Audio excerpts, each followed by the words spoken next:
Hey guys, welcome back to Easy Acupuncture School. I'm Stacy Hewitt. We are at the place where we're going to demystify the mystical and make things practical. Um, don't forget to subscribe, like, and click the little bell for notifications whenever I put stuff out. And no, this is not the only set of clothes I own. I'm trying to film this all in one day. So anyway, we're going to finish up with where we left off. This is part 3 of Who's on What Team. Hopefully this has been making sense for you guys. And let me get this going here. Let me go and oops, share my screen. Share. So it doesn't blow up on me. Share. There we go. Let me slide my beautiful mug over here.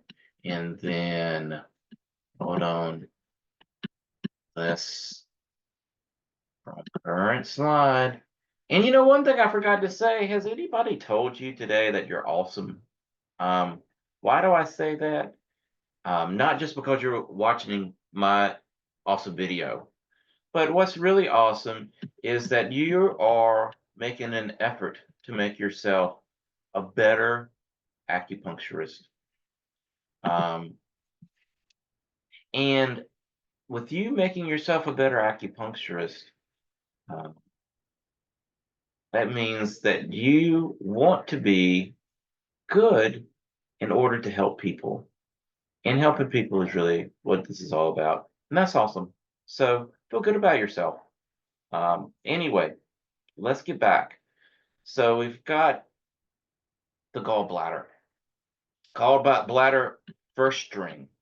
So let's look at that.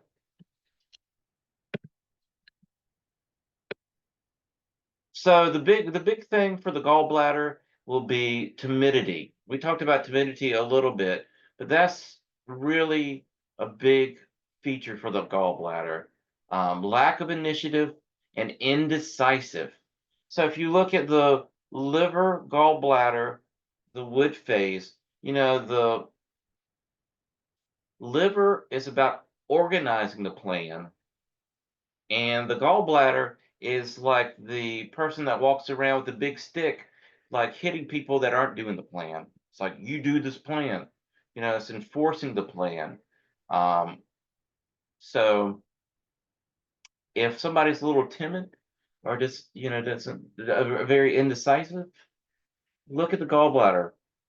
Also, another thing, and I have not, in 13 years had that many patients come up with this, but I have maybe seen one or two people that have had this bitter taste upon waking.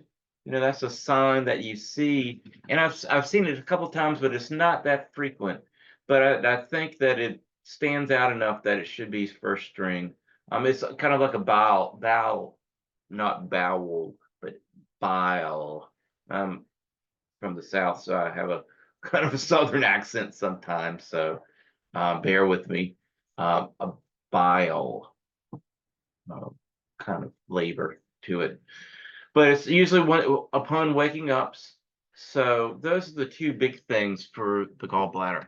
So it's one of the, if you notice, it's one of the few organs that young organs that has first string symptoms. And then the last one on our journey is the liver. The liver is such an important organ. Um, so the first string, emotional ups and downs. And we're not necessarily talking about being manic, but it's ups and downs because the liver is about smoothing the chi out, right? Making it nice and smooth and flowing smoothly. I always tell my students, I think about, when I think of the liver, I think of a mother brushing her child's hair that's really long with this brush and just slowly stroking it, detangling it, making it smooth and detangled. So that's what one of the liver's jobs are. So when things are starting to go up and down, start to look at the liver and see if there's something going on with that. Also, themes of transition. The liver is really about change, and so if somebody's going through, well, let me back up. The liver is about change, but it's about easing into changes. It's kind of like being lubricated enough to be flexible. It's like you have these images of, the reeds moving back and forth. When we talk about wood, the wind, the trees blowing gently as the wind caresses them. But then if they're too dried out, they're not, or if they're not as flexible as they should be, then what happens to a tree? It snaps when the wind blows through. So, the wind, the liver is about flexibility. And that's what themes of transition, when someone's changing their job or changing their location or changing their life, how flexible are they in those transitions? And if they're encountering a transition, just check out to see where the liver's at, because how flexible, how smoothly is the liver doing with this transition? Um, Unrequited desires. And that's a cool translation that I ran across. But the liver is all about unrequited desires, things that we want but we don't have, or we're angry about, like, why didn't I get that promotion, or why did my partner leave me? Um, you know, um, why don't I have a happy life? Why aren't things going my way? I should have been the president of this company by now. It's all unrequited desires. Life is full of those things. And the liver is all about those, getting heated up over those things. Moodiness. Um, Once again, it's we get these unrequited desires and we start getting moody. We start barking at people. It's like, don't talk to me. I don't want to talk to you. This moodiness. And once again, moodiness is like, people are like, oh, well, I'm afraid, one minute you're nice to me and the next minute you snap at me, you're moody. Think about that. Up and down of the chi, right? It's not moving smoothly. It's going up and down, up and down. So check out the liver. Muscle pain, we talk about the tendons or the muscles if they hurt. Sometimes it's like liver blood deficiency. The blood is not nurturing the tendons, moistening the tendons, so that there could be something going on with that. Um, that's not always a go-to. Not always. I waver sometimes with this being first string or not. It's definitely liver, but somebody could have been rock wall climbing a bunch, and then they're really sore from that. So running a lot, or they could have been very active, and athleticism can burn up some of our liver blood and cause some of this, but that symptom alone, I don't know if I would necessarily use for the liver. So it might have been needed to be moved to second string. But anyway, neither here nor there. Um, but you see that quite common when you look at different patterns, or when you look in different texts. Eyes and vision problems. The liver sensorial organ is the eyes. So a lot of times, if somebody has some issues with their vision, think about that. Think about the liver. Once again, the contractile ability of the muscle we've already talked about. Muscle twitching. You get the twitches. Um, as we talk about how liver is involved with that internal wind, and internal wind is twitching. So, when somebody has spasms, oh, my eyes twitching a bunch, or that's a common one. Um, think about the liver. Um, Think about the liver. Amenorrhea, that's another big one. Check to see if they are an extreme athlete or have a long history of sports since teenage. Could be blood deficiency. Once again, I was saying, sometimes athletes, when you see somebody that's an extreme athlete, suddenly they start to not menstruate, and it's because the blood, the liver blood is just really being used up because they're being an extreme athlete. They're burning through it. So just check with them to see if they. A lot of times you see somebody that's an extreme, a very extreme athlete or dedicated athlete, especially when they're teenage years. Then sometimes they'll stop menstruating, and so just check that out. Also, another thing I didn't write in here and I should have is sometimes stress will cause that. A lot of times, there's a term, and I can't remember the exact phrase, but it's something like freshman amenorrhea, and it's because people when they first go to college, their very first year, it's the first time they're away from home, they're so stressed out that they stop menstruating from stress. So stress can affect that menstruation as well, and then it goes back to stress. A lot of times will affect the liver, and then the liver, if the liver is affected, then its functions of um, controlling the blood or distributing the blood to get affected. So that's what's causing the amenorrhea. But just check those out. Depression, that's the big one, for the liver. Doesn't always necessarily mean it's the liver, but check that out. Once again, it's a more of that modulation of their emotion. They can be really down and then they get up and then they're down again and up. If it's like constantly I'm down all the time, I'm down all the time, then it might not be the liver, but if it's up and down, I would look at that. Wiry pulse, we always hear about the wiry pulse. And you know what I would do with my students at school, um, who, a lot of times when I'm doing this, it's maybe their first year and they haven't really had much experience. And pulsing is hard. I mean, I've been doing acupuncture for 13 years and it still can be difficult for me sometimes. Um, but one of the things I would do is I would get these God, I don't even know what kind of weed it is, but a long stemmed weed. Um, Bring it into class and put a piece of toilet paper over it, and then get them to fill that. And they'll fill, and that really gives them a idea of what a wiry pulse feels like, because they can feel that stem underneath that toilet paper.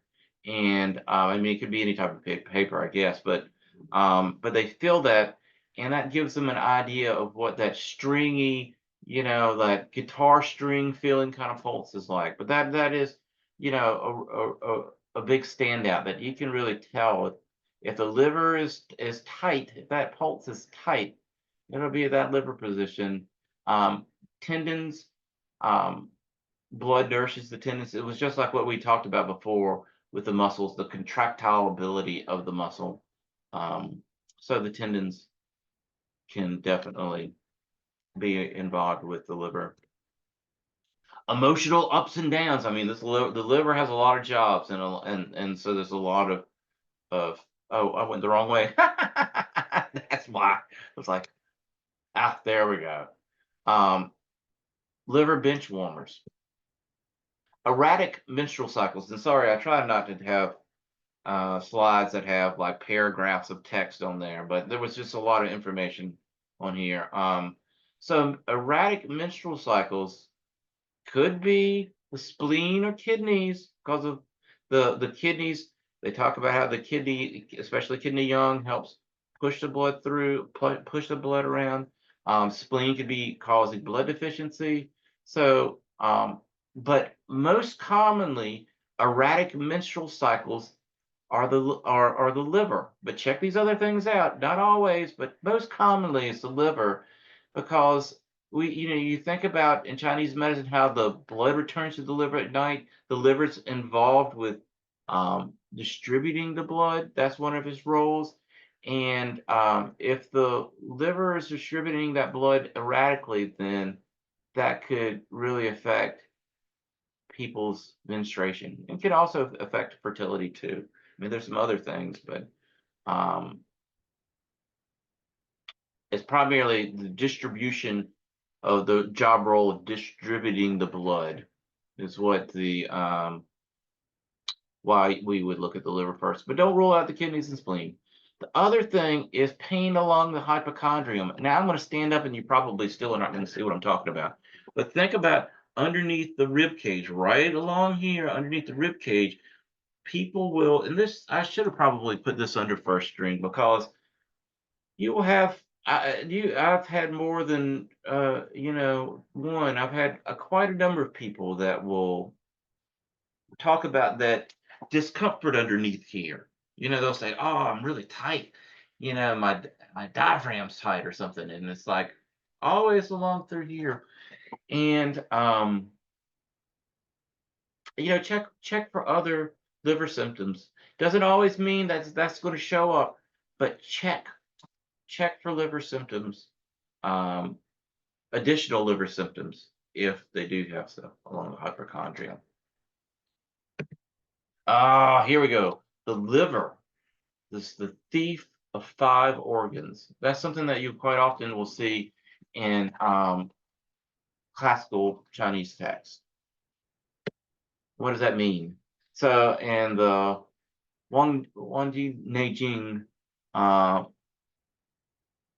they discuss the liver's role in regulating and storing blood. We just talked about that, how it distributes blood. That's part of its job. It's regulating how the blood circulates around the body. Wang Di Neijing, I got tongue-tied when I was saying that a while ago. But anyway, so the liver's involved with regulating and storing the blood and also managing the smooth flow of qi. We've talked about that earlier.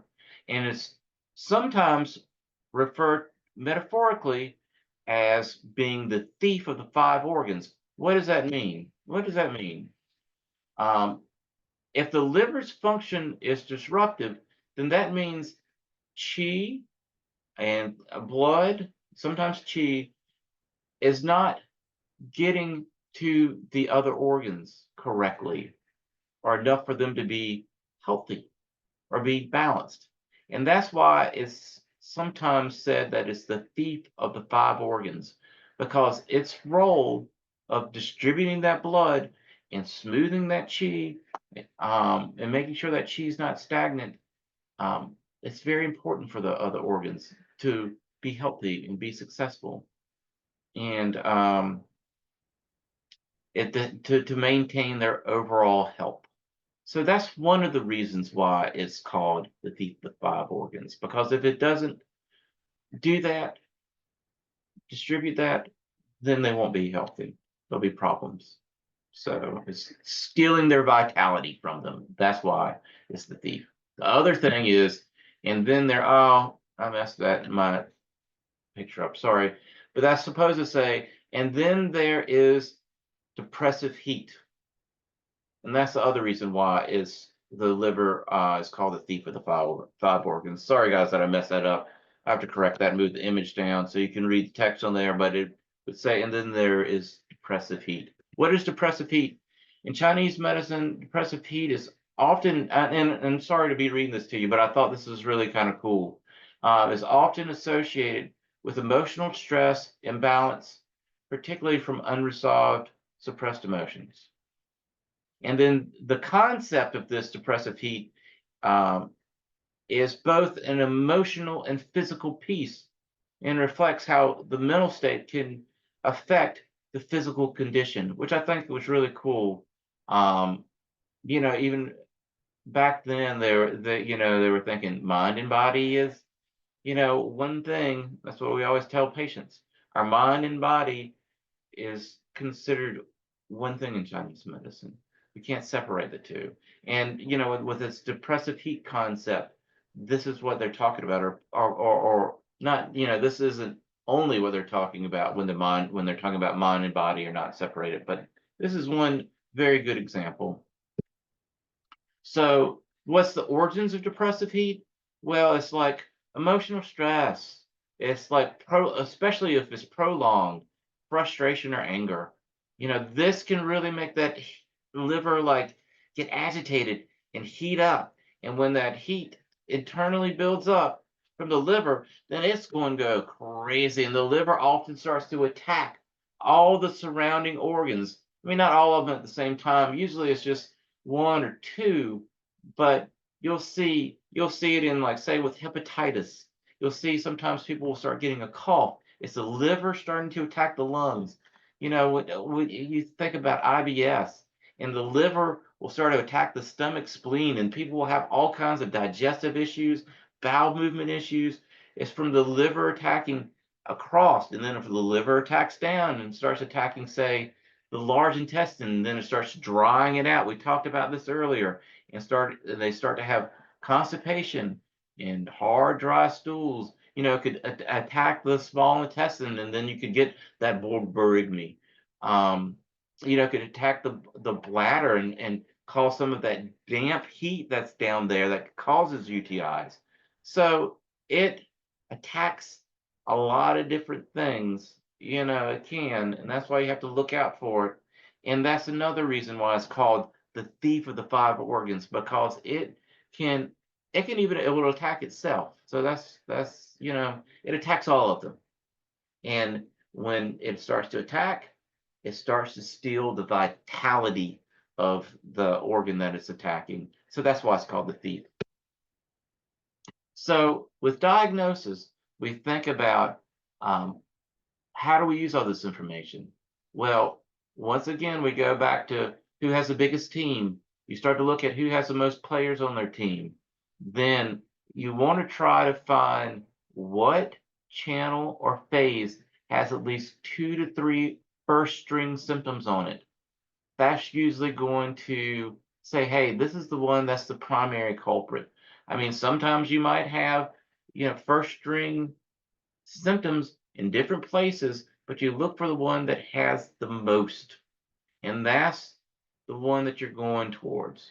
I mean, occasionally, but very rare, you might find that you just have one first string symptom, but that's very rare.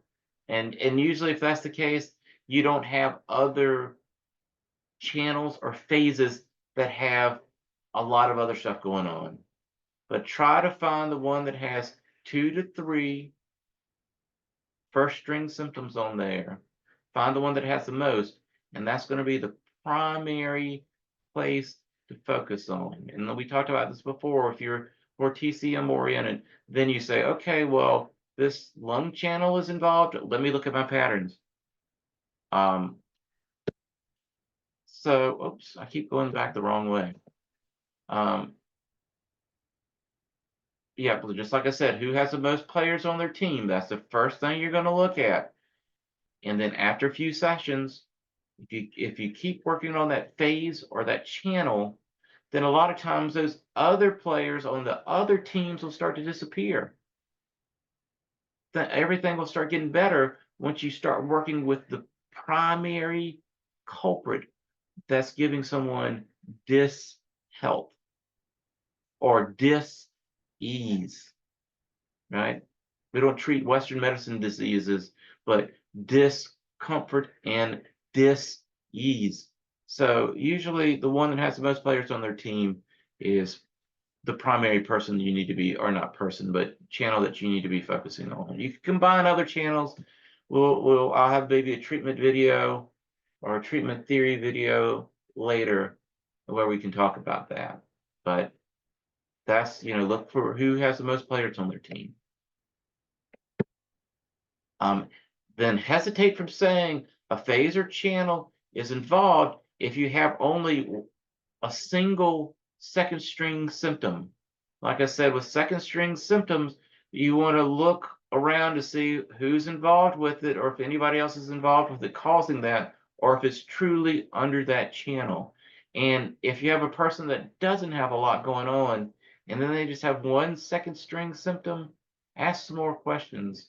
Um, I mean, occasionally you have people that come in and they're right as rain. They just want to tune up. They feel great. But um, most of the time, if you only have one second string symptom, you need to do a little more digging to just make sure that's what's going on. Not saying that that second string symptom, if it's only one, it can't be what the diagnosis is, but just saying that commonly there's other stuff going on.